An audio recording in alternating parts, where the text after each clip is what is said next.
Hey y'all, I'm Dan, and this is Kinfolk, Stories of Community and Connection.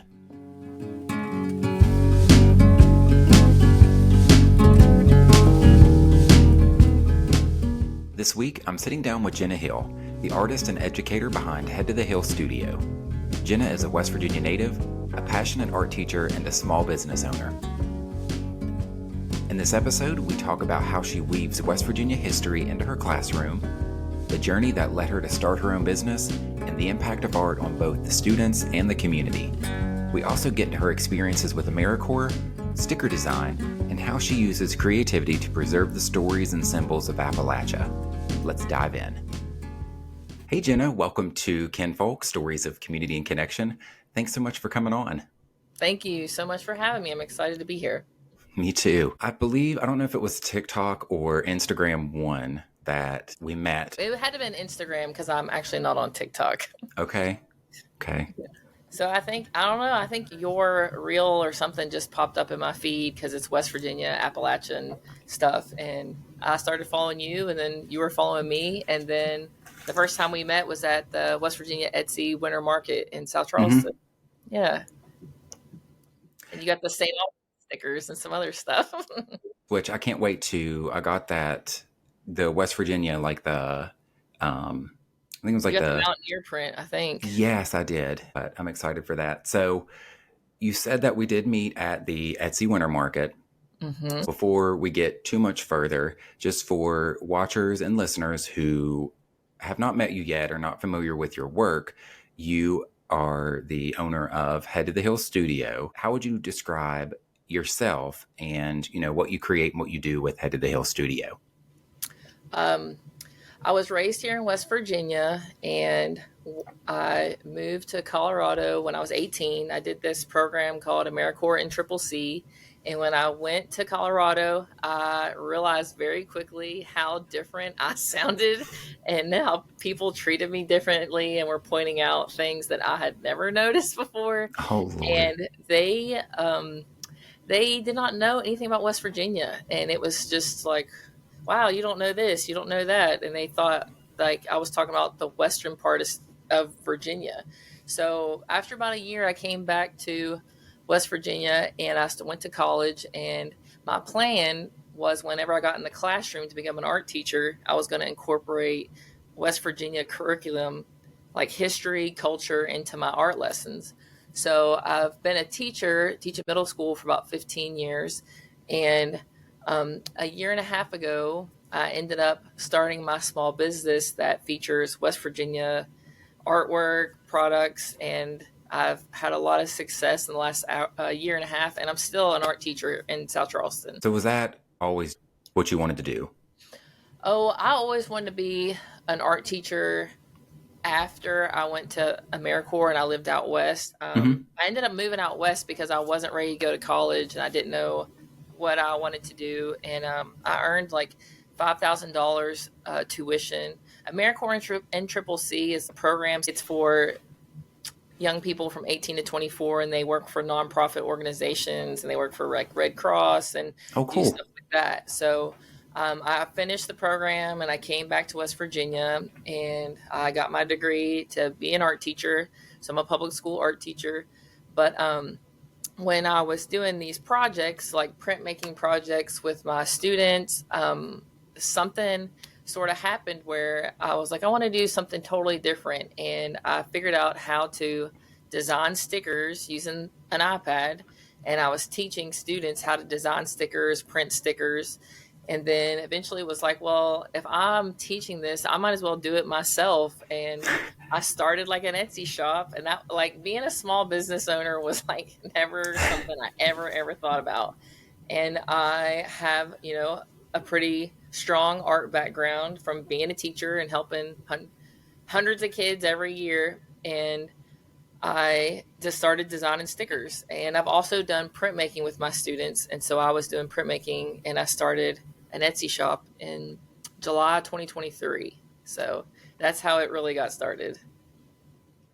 And and you can correct me if I'm wrong, but we've talked in the past and you have a sticker club at the school, don't you? Or last spring, well, So I started doing all these stickers, and I was having a lot of success with my business where I mean, it's like a crazy story. 10 days after I started my Etsy shop, I had a meeting with someone from the West Virginia State Parks. And she said, "Hey, we're looking for artists that could design stickers of exactly what the parks look like. We don't really want to, try to keep getting stock photos of things that the parks do not look like." So I started designing stickers for them. And it went on for about 5 months. I was designing stickers at night, teaching all day, and I'm a mom with two kids. So I would be up till like 10, 11 o'clock at night working on stickers. And so back in the spring of 2024, I was like, you know what? I could totally start a sticker club and each student design a sticker, and we could sell stickers and start raising money for our school art program. So I had a sticker club, and it had sixth, seventh, and eighth graders in it. And I think I had maybe like 14 kids, and we would meet once a week, and these kids would bring, like, everybody picked out what they wanted to do so we wouldn't have like too much of the same stickers. And I could not believe the things that these kids were doing. The first time that we met, we they had never like been through like critique, and that was like something as a middle schooler, like, what is she's telling me my stuff is this or telling me my stuff is that.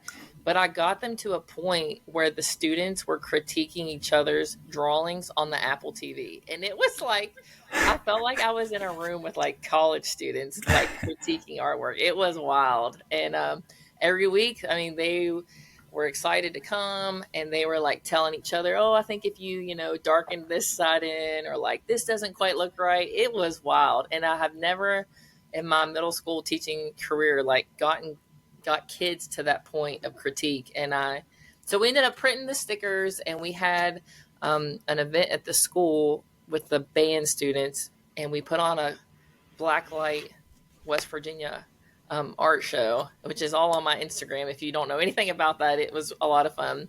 And we sold the stickers to the community and the parents and the kids and the families, and we raised a whole bunch of money. And it was just like an awesome point in my career as an art teacher to like, hey, I'm gonna try this, see what happens. And it was like super successful. So that was the sticker club back in the spring. Yeah. That's so cool. And I'm sure with teaching of all the challenges, that almost sounds like it would be a kind of like one of those moments that kind of concrete this is why I do this kind of. So I kind of want to go back just a little. The sticker club you partnered, was that you did something with Cafe Appalachia, didn't you? Is that or? Okay, so the Cafe Appalachia is something that we started when Cafe Appalachia opened in 2018. I got in touch with the director, and I said, "Hey, I want to get this grant from South Charleston, the city of South Charleston, and we want to put on an art show. Could you work with me?" And Cheryl Laws was like all about it. And if you've never heard of her, she's amazing. And so I applied and received a grant from the city of South Charleston. It was like $350, and it was to get like linoleum cutters, linoleum, ink. And I mean, I had been teaching for several years, and I just didn't have money in my art account to do anything. And I was like, I'm going to change this. I'm going to figure out how to get these kids to make something. And then we're going to start bringing in some money and build up this program. And they ended up, I had a list of West Virginia landmarks and culture and stuff, and each kid picked out something from this list, and they researched it, and they made a design, and then they carved it out, and we printed like little limited editions of their artwork.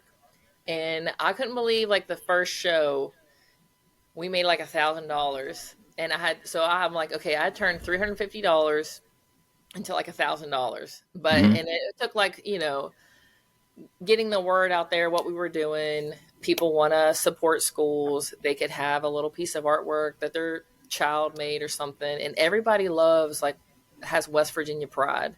And, the New River Gorge, Mothman, the Capitol, just all those kinds of special things.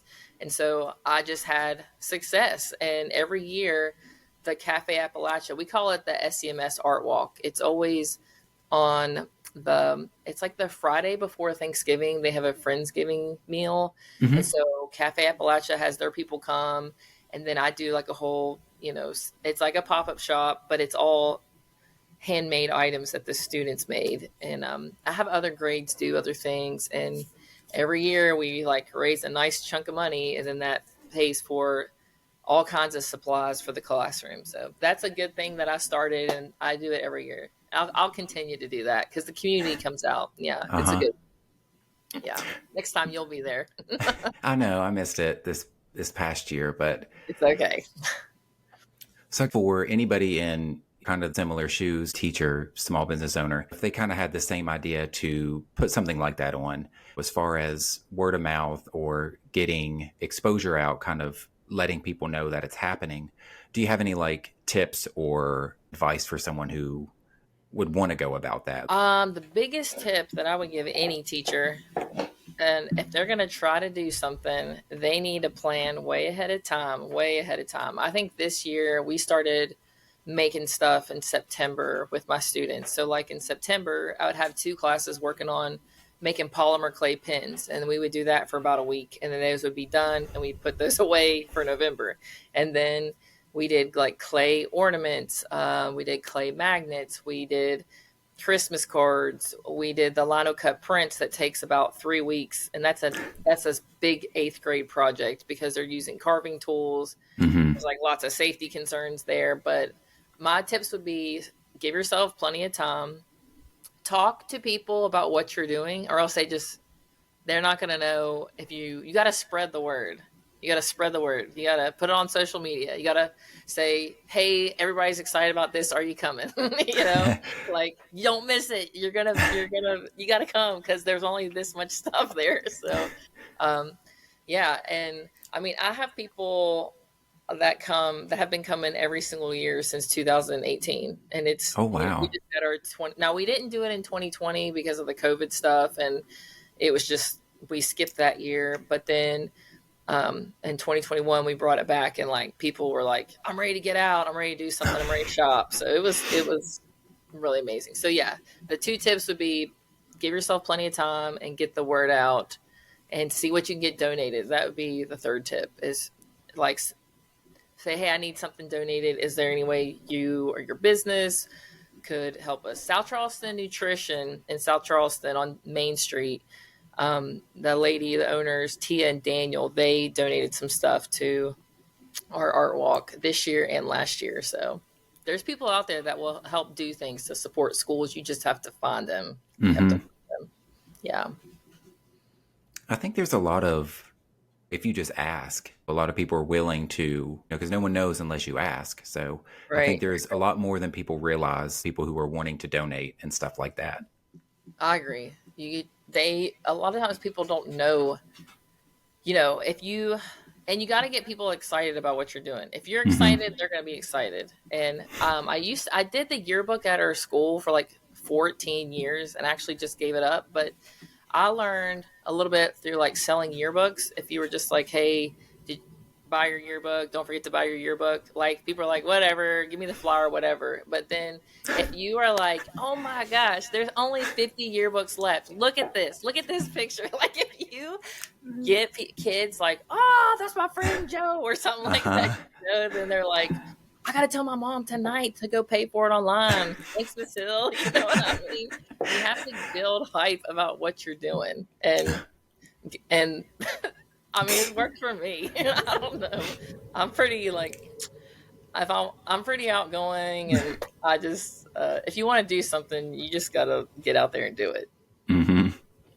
So learned a lot through selling yearbook. Yes, it's funny because all my experiences and education through like being a yearbook advisor and like doing like West Virginia stuff in the art classroom, and then doing the pop up shop thing, that event in November, like completely, all these things were like leading me to become a small business owner, and I didn't even know it. And so when I started doing the pop up shops, after I opened up my Etsy shop and I started like talking to people, like I'm a teacher, like I'm around people all day. I have to talk and give out directions all day. Like I'm in boss mode for hours a day, and you have to like go out to your car and like turn it off.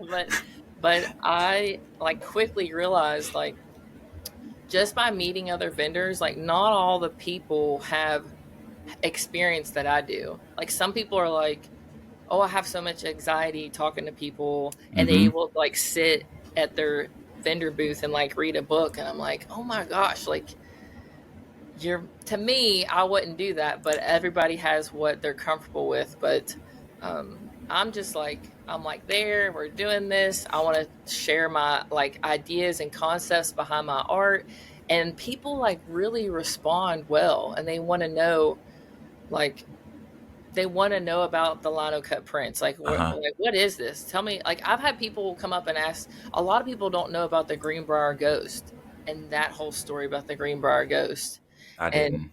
you do you not know that story about the Greenbrier ghost? So I heard about the Greenbrier ghost, but I never like knew the story. So I talked to Mountain State Mysteries. He told me a little bit about it, and that was the first time I'd heard about it.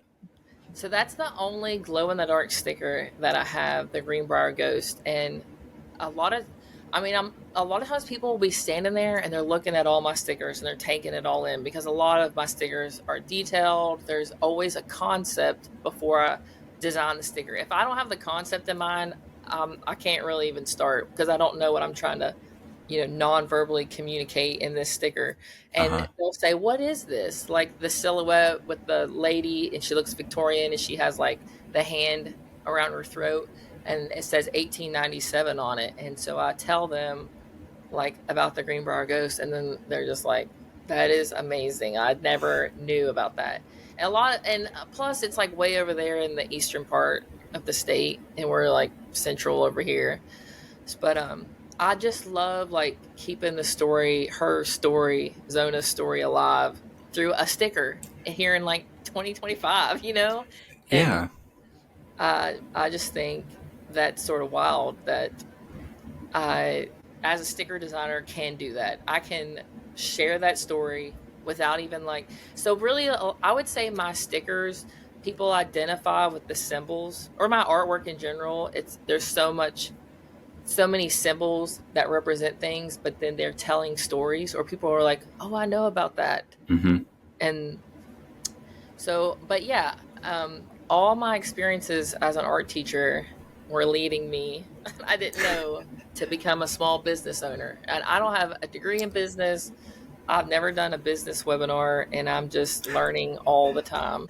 When I started like sort of doing my own thing on the side, it didn't happen till after I had the personal experience that was like, so it was like a pivotal time of my life. And Mm-hmm. what happened was, like 10 years, my mom, she suffered from a disease called pulmonary hypertension, and she basically had never like smoked a day in her life. She had a lot of health issues that were like hereditary, and she was on oxygen for like the last 10 years of her life. Mm-hmm. And when she was diagnosed, they told her like the average lifespan was like 6 to 10 years, and eventually you'd have to get like a lung transplant. Well, she got really bad, and she was like in and out of doctors and ICU. And but the year that I started my business in 2023, I had like FMLA. I was like her caregiver, like taking care of her.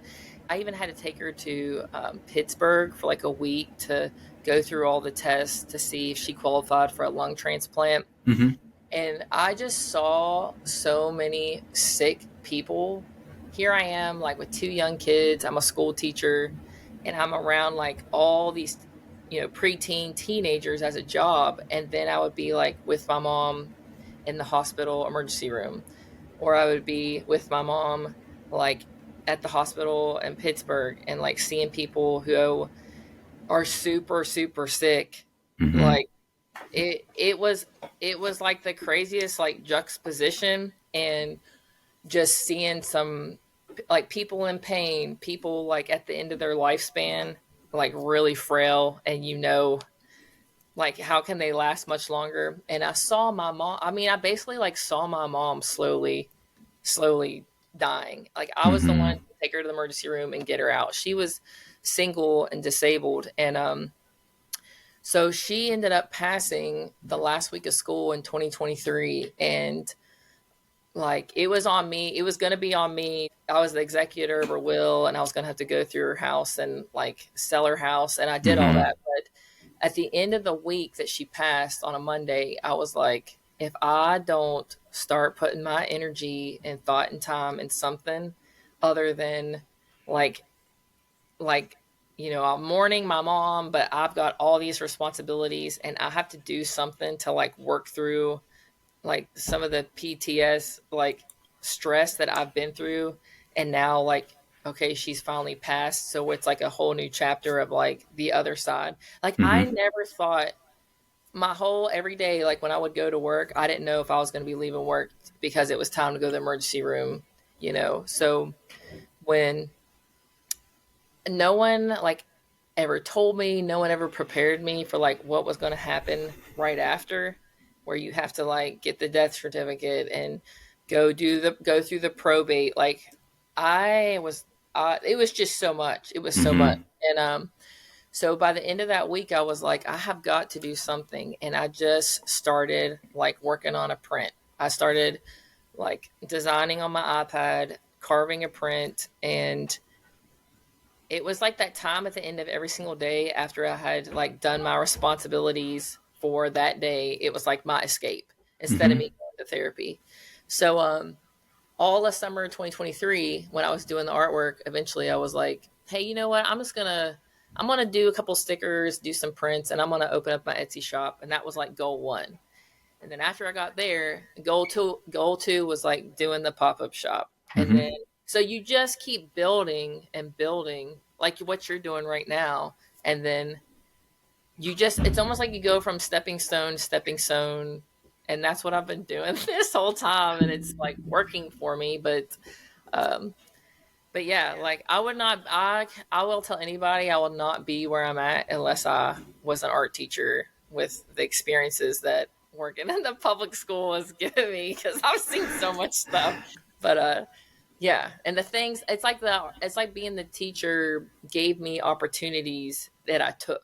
If Mm-hmm. I had not been like, oh, I'm gonna get this grant, or oh, I'm gonna try to do this, like this sticker club. Like if I was not taking the opportunities, I wouldn't have gotten the experience. Does that make sense?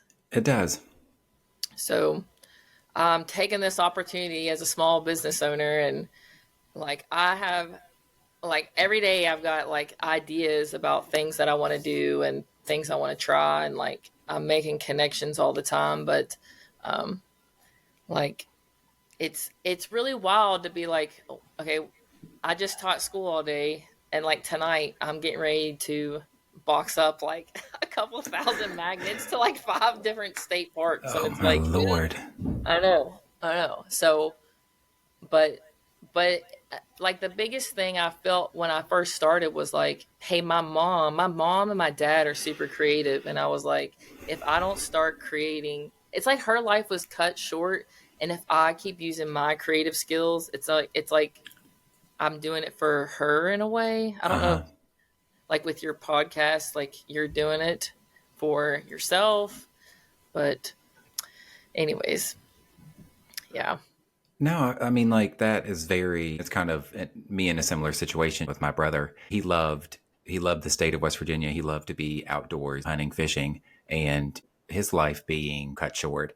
To me, it is an opportunity because growing up, I didn't fully like this state. I wanted to leave the second I got old enough to, and him passing, which he passed, it's only been about like 2 years, 3 years. So like that kind of changed a lot when I really sat down and opened my eyes and experienced West Virginia, the people, the nature, everything as it is. I saw the beauty here, and I was like, I want to share this with the world, with everybody who I can. So in a sense, I feel like certain people that I talk to and stuff, like I know my brother would have loved to have talked to him. So to me, it's like me having those conversations is almost like giving him the chances that he didn't get, if that makes sense.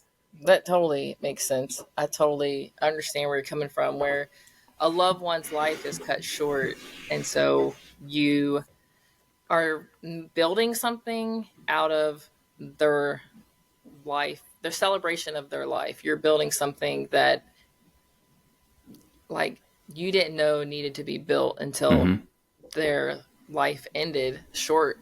Cut short is like the term, cut short. So you were kind of talking about, leading up to everything now. Do you have any like upcoming plans or projects or like collaborations, anything like that? I've got a few things going on. I worked with the West Virginia State Parks, and they asked me to do like a series of magnets and stickers for some of the bigger parks. And so I did a magnet and a sticker that's coming out to Cass Scenic Railroad State Park, Cooper's Rock, Pipestem, Blackwater Falls, and Babcock. Oh, So cool. the magnets just showed up yesterday, and I'm going to be shipping them out at the end of this week to the parks. And the magnets and stickers will be at the parks eventually, and they're also going to be on West Virginia State Parks e-commerce website, which is wild that here I am like last year designing stickers with a sticker club, and then they like my work so much that I'm doing this like series with them. And so that's like the big exciting thing that I can't wait to see that just roll out. I'm really excited about that. And I work with some smaller businesses. Like right now I'm designing a sticker for a yarn shop in Barbersville called the Blue U. So and I do like anything, like I do wholesale orders with small businesses like gift shops and things like that, but I also like doing customizing work. I guess you could call that freelance because I'm working on my own here, but yeah, because it's like my side hustle from teaching. But yeah, so I've had people reach out to me, and that's sort of how like last summer I designed I illustrated 2 books for a West Virginia artist or West Virginia writer from Elkins, West Virginia. So, I mean, people reach out, and that's great because that's what I'm good at. That's what I can do is make art and draw. And Yeah. What are the book titles? it's 2 books from this lady named Cheryl Ware, and they're books about this middle school kid, which is so ironic. This middle school girl that lives in West Virginia, and like she's writing letters to her. She's like keeping a diary basically and writing letters about her life. And so the first one, there's a series of 4 books that Scholastic came out with, and they needed to reprint the series, and they couldn't get the rights to the artwork. And so they needed like an artist to design 2 of the 4 books. I'll link them in the description so people can see where to get them. Thanks for tuning into this episode of Kinfolk, Stories of Community and Connection. Jenna's story is a great reminder of the power of creativity, community, and honoring the places that shape us. If you enjoyed this conversation, be sure to follow the podcast and leave a review. It helps get these Appalachian stories to more listeners like you. You can also find me on TikTok, Instagram, Facebook, where I share more about local businesses, festivals, and hidden gems across Appalachia. If you or someone you know has a story worth sharing, feel free to reach out at kinfolkpodcastconnect@gmail.com. Show notes, including how to connect with Jenna and head to the Hill Studio, are in the episode description and on Instagram. Until next time, stay kind, stay creative, and keep celebrating the stories that make Appalachia special. See y'all soon.